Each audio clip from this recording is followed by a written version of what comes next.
Assalamualaikum warahmatullahi wabarakatuh. Di sini kami kelompok 1 akan mempresentasikan mengenai peradaban Islam Rasulullah SAW periode Madinah pada tahun 622 sampai 632. Nah, di sini saya sendiri sebagai presentator pertama akan menjelaskan mengenai arti hijrah Nabi di Madinah.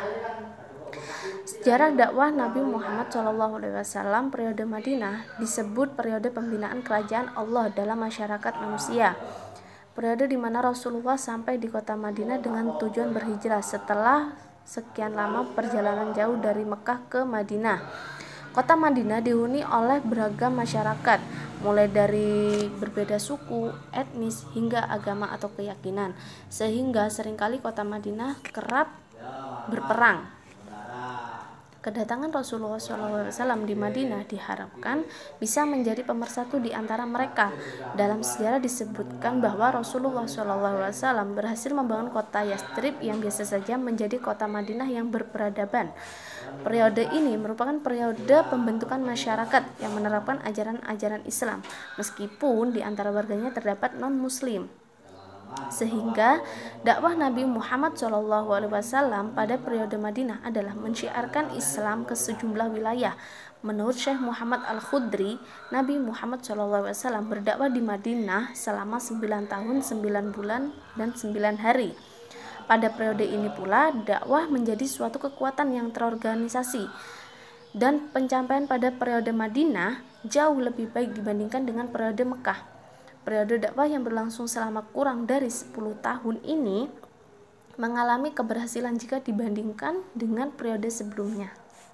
Ada banyak faktor yang menjadi pemicu kesuksesan dakwah Nabi di periode Madinah. Salah satunya adalah kemampuan Nabi Muhammad SAW dalam mengakomodir segala potensi yang terdapat dari berbagai suku dan juga agama yang ada di Madinah.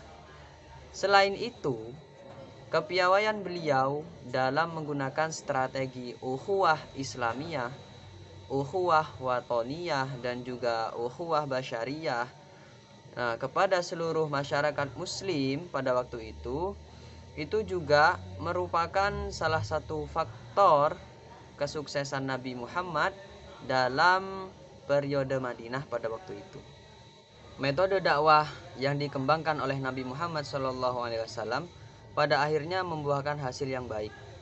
Karena Islam pada waktu itu yang tampak adalah Islam rahmatan lil alamin. Islam yang memberi kabar gembira. Selain itu, usaha korespondensi dengan mengirimkan surat kepada raja-raja serta memaklumatkan diri atas kerasulan beliau dan menjelaskan bahwasanya Islam itu adalah agama tauhid, itu semua merupakan salah satu faktor terpenting dalam perjalanan dakwah Nabi Muhammad di Madinah. Keberhasilan dakwah yang diserukan oleh Nabi Muhammad SAW mulai membuat kaum kafir Quraisy menjadi gentar. Ada dua alasan mendasar mengapa Rasulullah SAW beserta para pengikutnya itu melakukan pembelaan diri dengan perang. Yang pertama adalah untuk mengingatkan musuh-musuh Islam bahwasanya Islam itu tidak lemah. Dan yang kedua adalah untuk mengingatkan kepada para musuh Islam bahwasanya kaum muslimin akan selalu siap dan waspada akan bahaya yang mengancam. Kemudian setelah itu, demi melanggengkan serta melangsungkan visi misi daripada dakwah Rasulullah SAW, beliau berstrategi, yakni membangun sebuah infrastruktur atau sarana, yakni berupa pembangunan sebuah masjid. Hal ini terjadi pada awal-awal beliau hijrah, pada tahun awal beliau hijrah, yakni tahun pertama.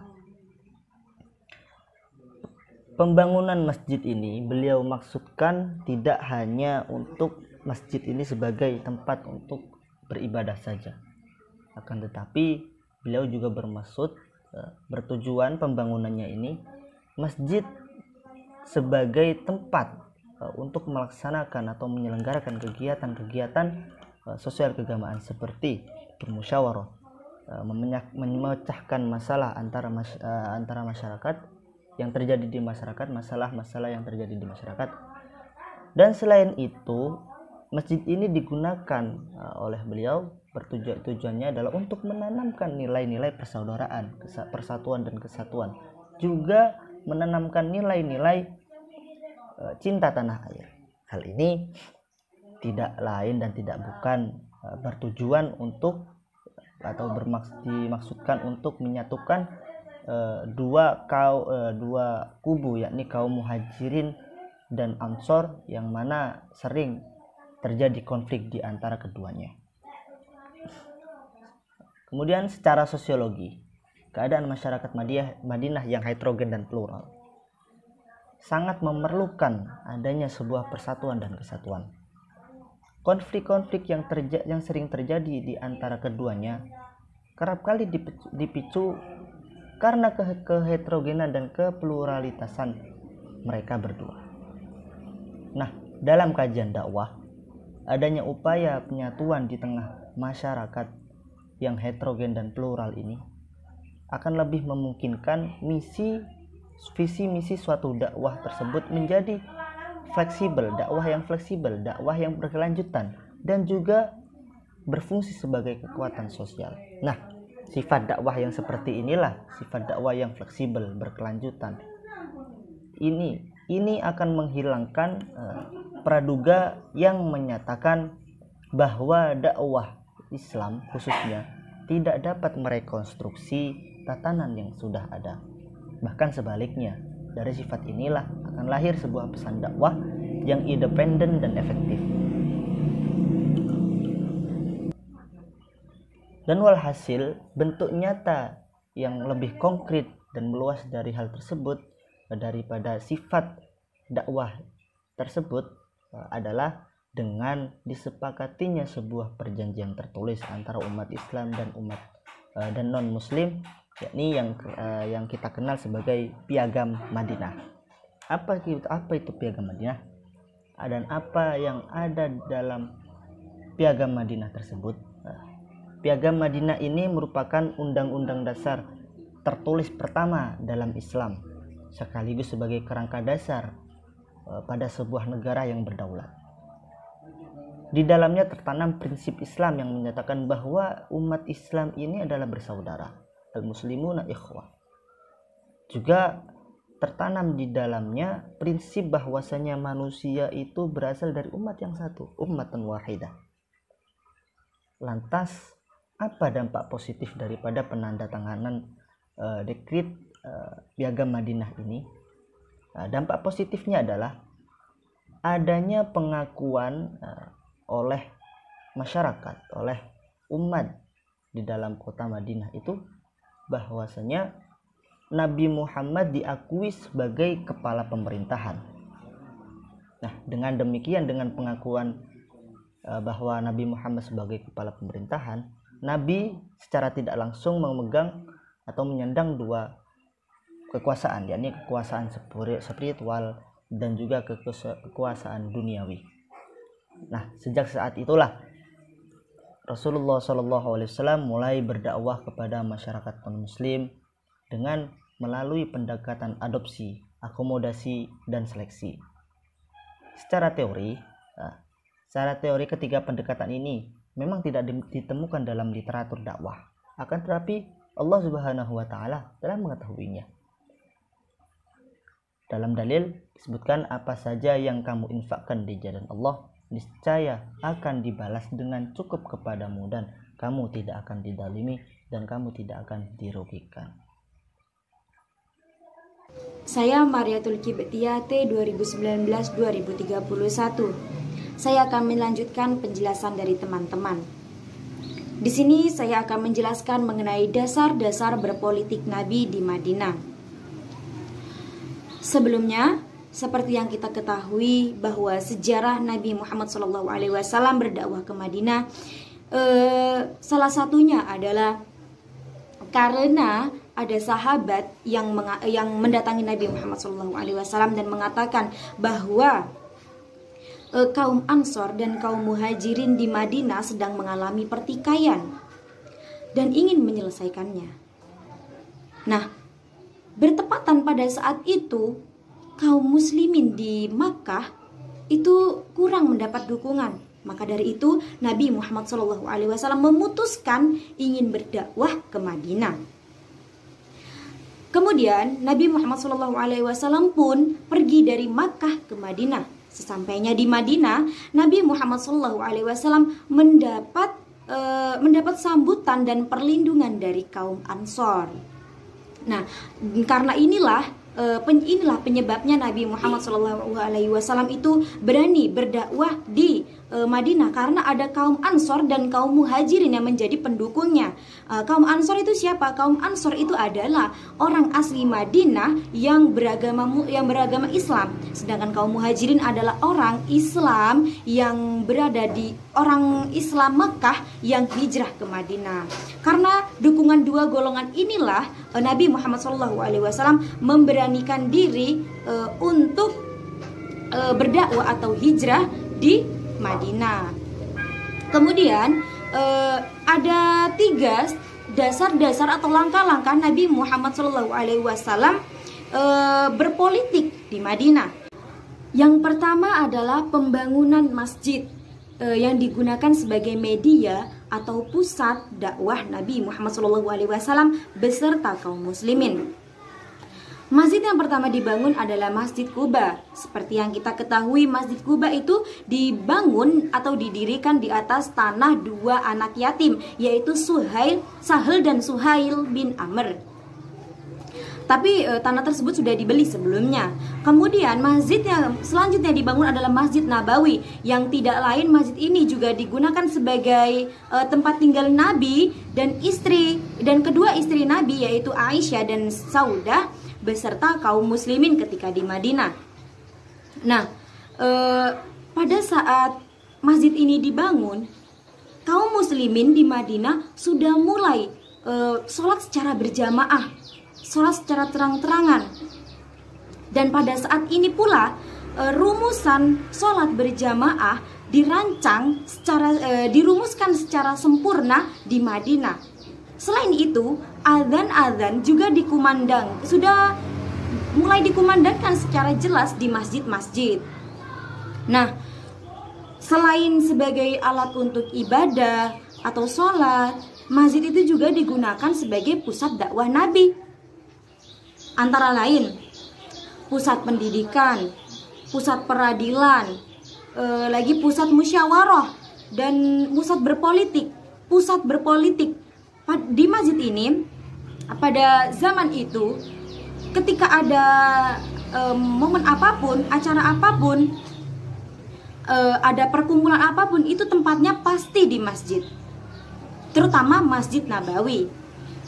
Nah, untuk pengaruh dari didirikannya masjid tersebut tidak berpengaruh pesat kepada masjid itu saja, namun di sekitar masjid juga mengalami perubahan atau perkembangan. Seperti yang pertama adalah jalan-jalan di kota Madinah di sekitar masjid sudah tersusun rapi, sudah tertata rapi, yang sebelumnya berantakan atau bisa dikatakan semrawut seperti itu.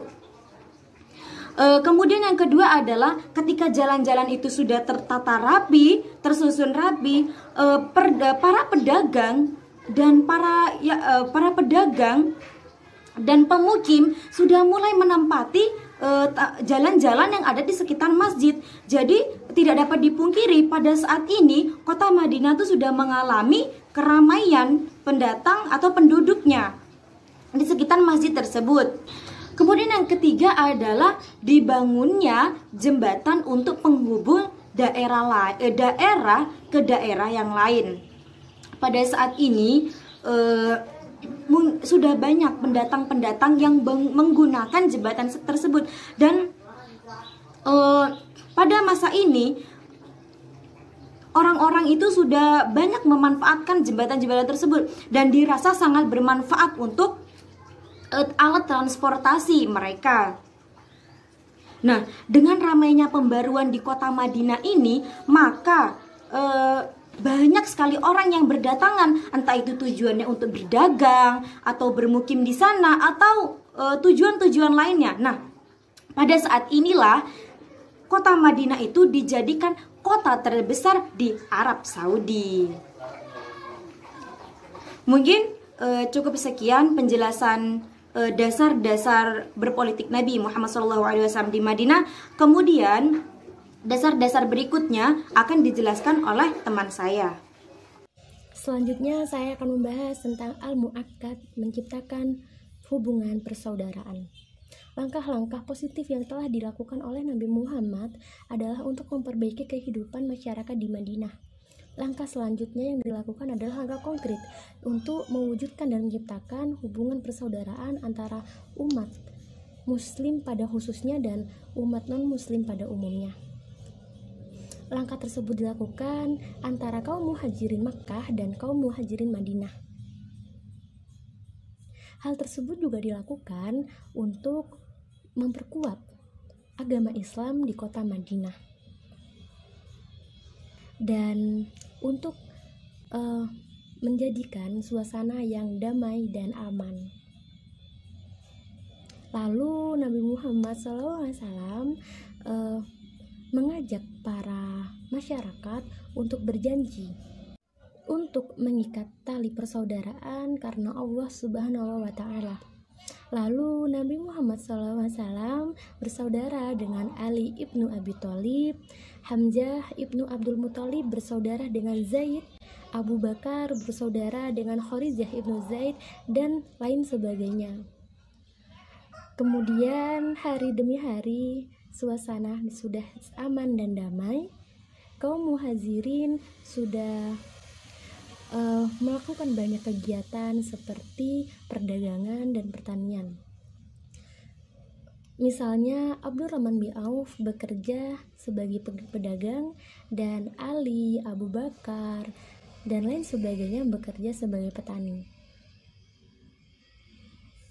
Nabi menganjurkan kepada kaum muhajirin semuanya untuk selalu bekerja keras, mencari rezeki yang halal untuk mencukupi kebutuhan mereka di kota Madinah. Pembahasan selanjutnya adalah perjanjian Yahudi Madinah membangun kesepakatan kerjasama dan perdamaian. Langkah-langkah yang dilakukan oleh Nabi Muhammad selanjutnya yakni bermusyawarah dengan para sahabatnya tentang pokok-pokok pemikiran yang akan dijadikan undang-undang. Pada saat itu mereka melakukan rancangan aturan kepada kaum Ansor, kaum Muhajirin, dan kepada orang-orang Yahudi yang sedia untuk hidup berdampingan dengan masyarakat atau umat Islam di Madinah.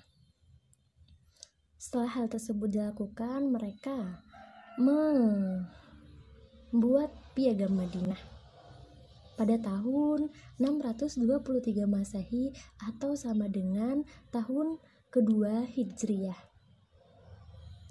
Piagam Madinah tersebut menjadi tolak pembentukan negara yang demokratis karena di dalamnya ada isi tentang kebebasan kepada seluruh umat Islam atau non-muslim untuk menjalankan kebebasan beragama sesuai dengan apa yang telah ada di dalam isi piagam tersebut. Namun hal demikian hanya berjalan beberapa waktu saja. Selanjutnya di beberapa tahun kemudian piagam Madinah tersebut tidak dilaksanakan lagi karena dilakukan pelanggaran oleh masyarakat kaum Yahudi pada umumnya. Hijrahnya Nabi Muhammad SAW ke kota Madinah bukan hanya mengubah tentang jumlah umat Islam di Madinah ataupun tentang pertumbuhan politik di kota Madinah, namun dengan peralihan signifikan tentang materi pokok dan misi Nabi Muhammad SAW. Mungkin sekian dari saya dan dilanjutkan oleh presentator berikutnya. Baiklah teman-teman, tadi telah dijelaskan oleh pemateri yakni tentang dasar berpolitik di negeri Madinah. Kemudian di sini saya akan menjelaskan tentang Piagam Madinah. Namun di sini saya akan lebih mengarah kepada sejarah terbentuknya Piagam Madinah. Jauh sebelum kedatangan Nabi Muhammad SAW, kota ini bernama kota Yasrib. Ya benar, kota Yasrib. Sebelumnya bernama kota Yasrib, dan setelah Nabi Muhammad SAW datang, kota ini berubah nama menjadi Madinatul Munawwar. Sebelum Nabi Muhammad SAW datang, di kota ini terdapat dua suku besar yang saling bertentangan, yakni suku Aus dan suku Khazraj. Mereka saling bertentangan selama ratusan tahun. Tercatat di dalam sejarah selama 120 tahun lamanya mengalami konflik. Sehingga di dalam konflik itu melahirkan beberapa perang, yakni terdapat 4 perang besar yang terjadi pada saat itu. Yang pertama perang Sumir, yang kedua perang Ka'ab, dan yang ketiga perang Hatib, yang keempat adalah perang Nadir. Akibat peperangan tersebut banyak korban yang jatuh pada saat itu, sehingga para pemuka tokoh dari suku-suku tersebut ingin menyatukan kedua belah pihak tersebut agar konflik ini segera terselesaikan. Sehingga para tokoh-tokoh tersebut sepakat bahwa Nabi Muhammad SAW lah yang bisa menyelesaikan konflik tersebut. Oleh sebab itu, sejak 2 tahun sebelum hijrah atau 620 Masehi, Nabi Muhammad SAW sering dihubungi oleh beberapa tokoh dari kota Yasrib, baik asal kabilah Aus maupun dari kabilah Khazraj. Meski Nabi Muhammad SAW memiliki banyak musuh di kota Mekah, namun atas reputasinya sebagai Al-Amin tidak dapat dihilangkan dari diri Nabi Muhammad SAW, orang yang jujur dan terpercaya, serta pernah menyelesaikan perselisihan dalam pertikaian terkait peletakan Hajar Aswad dalam pemugaran Ka'bah. Dan tepat pada saat itu pula Nabi Muhammad SAW di kota Mekah dalam dakwahnya mengalami jalan buntu atau mengalami hambatan yang begitu besar, sehingga Nabi Muhammad SAW dan sahabat-sahabatnya kaum muslimin yang pada waktu itu jumlahnya sedikit memutuskan untuk hijrah ke kota Yasrib dengan harapan agama Islam dapat diterima baik oleh penduduk kota Yasrib. Ternyata benar, ketika Nabi Muhammad SAW datang di kota itu, Nabi Muhammad SAW disambut dengan meriahnya, disambut dengan gembiranya oleh penduduk Yasrib. Kemudian pada tahun 622 Masehi atau tahun pertama Hijriah, Nabi Muhammad SAW membuat perjanjian dengan berbagai kalangan dari berbagai suku, ras, dan agama di Yasrib yang dikenal dengan sebutan Piagam Madinah. Nah, dari sinilah terbentuk Piagam Madinah. Piagam Madinah berisi pernyataan bahwa para warga muslim dan non-muslim di Yasrib adalah satu bangsa, dan orang Yahudi dan Nasrani serta non-muslim lainnya akan dilindungi dari segala bentuk kenistaan dan gangguan. Nama saya Umi Kulsum dengan NIM T20192116 dari Prodi PBA selaku presentator terakhir di dalam kelompok presentasi makalah ini akan menyampaikan sedikit untuk kepada kalian semua tentang beberapa isi pasal di dalam Piagam Madinah. Baik, dan adapun jumlah pasal yang terdapat di dalam Piagam Madinah tersebut ialah 47 pasal, dan dari 47 pasal tersebut memiliki suatu kandungan peraturan yang memiliki atau meliputi 6 sistem. Di antaranya yaitu yang pertama ialah peraturan tentang sistem perpolitikan. Dan adapun contoh pasal yang mengandung sistem perpolitikan ialah pasal 17 yang memiliki bunyi, perdamaian mukminin adalah satu. Seorang mukmin tidak boleh membuat perdamaian tanpa ikut serta mukmin lainnya di dalam suatu peperangan di jalan Allah, kecuali atas dasar kesamaan dan keadilan di antara mereka. Dan yang kedua ialah tentang peraturan sistem keamanan. Contohnya ialah pasal 12 yang memiliki bunyi, seorang mukmin tidak diperbolehkan membuat persekutuan dengan sekutu mukmin lainnya tanpa persetujuan daripadanya. Dan yang berikutnya ialah tentang kebebasan beragama. Contohnya ialah di dalam pasal 25 yang berupa kaum Yahudi dari Bani Auf adalah satu umat dengan mukminin, bagi kaum Yahudi agama mereka dan bagi kaum muslimin agama mereka. Juga kebebasan ini berlaku bagi sekutu-sekutu dan diri mereka sendiri, kecuali bagi yang zalim dan jahat. Hal demikian akan merusak diri dan keluarga. Dan yang keempat ialah tentang kesetaraan di muka hukum, Contohnya dalam bunyi pasal 21 yang berupa barang siapa yang membunuh orang beriman dan cukup bukti atas perbuatannya harus dihukum bunuh, kecuali wali terbunuh rela menerima uang tebusan darah. Segenap orang beriman harus bersatu dalam menghukumnya. Dan yang berikutnya ialah peraturan tentang sistem perdamaian.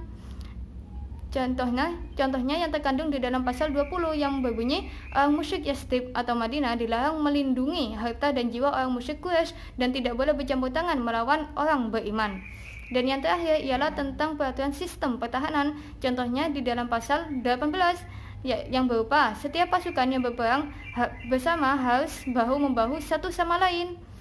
Baik, mungkin hanya itu peraturan yang terkandungnya di dalam pasal 18 yang berupa setiap pasukan yang berperang bersama harus bahu-membahu satu sama lain. Baik, mungkin hanya itu peraturan yang terkandung atau peraturan sistem yang terkandung di dalam Piagam Madinah. Dan berikutnya, selain terdapat peraturan sistem yang terkandung, kita juga dapat memetik suatu pelajaran dan faedah yang terkandung di dalam Piagam Madinah tersebut. Dan adapun faedah atau pelajaran yang dapat kita petik terdapat 4 macam. Yang pertama ialah identifikasi konsep suatu umat. Contohnya yang terdapat dalam bunyi pasal 21. Dan yang kedua ialah tentang rujukan tertinggi adalah Allah dan Rasulnya. Yang contohnya yang terdapat dalam bunyi pasal 23 yang berupa apabila kamu berselisih tentang sesuatu, penyelesaiannya menurut ketentuan Allah Azza wa Jalla dan keputusan Muhammad Shallallahu Alaihi Wasallam. Dan yang berikutnya ialah pelajaran dan faedah tentang wilayah kekuasaan negara. Contohnya dalam pasal 39 yang berbunyi sesungguhnya Yathrib Madinah itu tanahnya haram atau suci bagi warga piagam ini. Dan yang terakhir ialah pelajaran dan faedah tentang kebebasan dan hak asasi manusia. Contohnya ialah di dalam pasal 16 yang berbunyi sesungguhnya orang Yahudi yang mengikuti kita berhak atas pertolongan dan santunan sepanjang mukmin tidak terzolimi dan ditentang olehnya. Baik, mungkin hanya itu yang bisa saya sampaikan untuk kalian semua. Dan berikutnya, saya selaku presentator terakhir mewakilkan penutupan di dalam video ini. Dan dalam video ini saya selaku perwakilan dari presentasi kelompok pertama mohon maaf yang sebesar-besarnya dan berterima kasih yang banyak atas perhatian para audiens dan kawan-kawan sekalian. Dan kita semua mengingatkan jangan lupa untuk subscribe dan like video ini. Dan jangan lupa pula kalian berikan komentar kalian di kolom komentar yang telah tersediakan untuk video yang kita buat untuk kalian semua. Baik, kurang lebihnya mohon maaf. Wallahul muwaffiq ila aqwamit thoriq. Wassalamualaikum warahmatullahi taala wabarakatuh.